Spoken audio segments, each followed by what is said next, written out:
চট্টগ্রাম বন্দরে থাকা ২৫০টি কন্টেইনারের হদিস মিলছে না। কাস্টমস থেকে কন্টেইনারগুলোর অবস্থান নিশ্চিত করতে বন্দরকে চিঠি দেয়া হলেও এখনও জবাব দেয়া হয়নি। এদিকে একের পর এক কন্টেইনার গায়েবের ঘটনায় বন্দরের নিরাপত্তা নিয়ে দেখা দিয়েছে প্রশ্ন। চট্টগ্রাম বন্দর থেকে গেল বছরে প্রায় ১.৫ কোটি টাকার কাপড় ভর্তি একটি কন্টেইনার গায়েব হয়। এ ঘটনায় থানায় মামলা দায়েরের ১০ মাস পর সম্প্রতি কন্টেইনারটি উদ্ধার করা হলেও মেলেনি কাপড়ের হদিস। চলতি বছরে কাপড় বোঝাই আরও একটি কন্টেইনার গায়েবের ঘটনা ঘটে, সেটির খোঁজও মেলেনি এখন পর্যন্ত। ২০২১ থেকে ২০২৪ সাল পর্যন্ত এভাবে গায়েব হয়েছে ২৫০টি কন্টেইনার। এসব কন্টেইনারে কি পণ্য ছিল অজানা থেকে গেছে সেই তথ্য।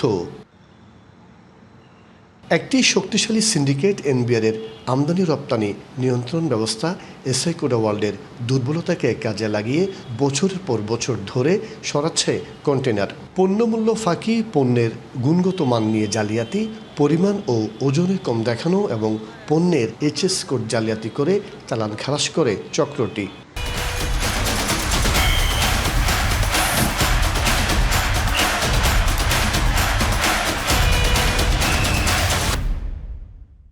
এই সিন্ডিকেটের ভিতরে অনেক সংশ্লিষ্টতা আছে। সেই সিন্ডিকেটটাও আমরা তদন্ত করেছি, আমরা বিভিন্ন সংস্থার হেল্প নিয়েছি।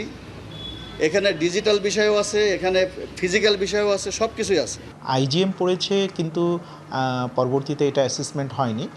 সেই জায়গাগুলো সেরকম যদি হয়ে থাকে অবশ্যই সেটা আমাদের যে সিস্টেম আছে এসআই কোডা ওয়ার্ল্ড সিস্টেমে, সেটার মাধ্যমে আমরা দেখে একটা নির্দিষ্ট সময় আছে, মেয়াদ আছে, সেটা পার হওয়ার পরে সেটা আমরা নিলামের কার্যক্রম এটা আমরা গ্রহণ করে থাকি। বন্দর থেকে পণ্য ভর্তি কন্টেইনার গায়েব হওয়ার পেছনে নিরাপত্তা ব্যবস্থার ঘাটতি ও জালিয়াতিকে দুষছেন বিশেষজ্ঞরা।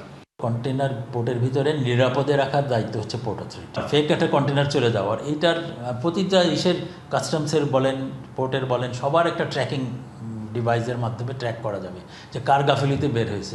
জালিয়াতি ঠেকাতে এনবিআর ২০২২ সালে এসআই কোডার উন্নয়নে পৌনে ৪০০ কোটি টাকা খরচ করলেও এসআই কোডা ওয়ার্ল্ডের নিরাপত্তা নিয়েও দেখা দিয়েছে প্রশ্ন। মাসুদুল হক, ডিবিসি নিউজ, চট্টগ্রাম।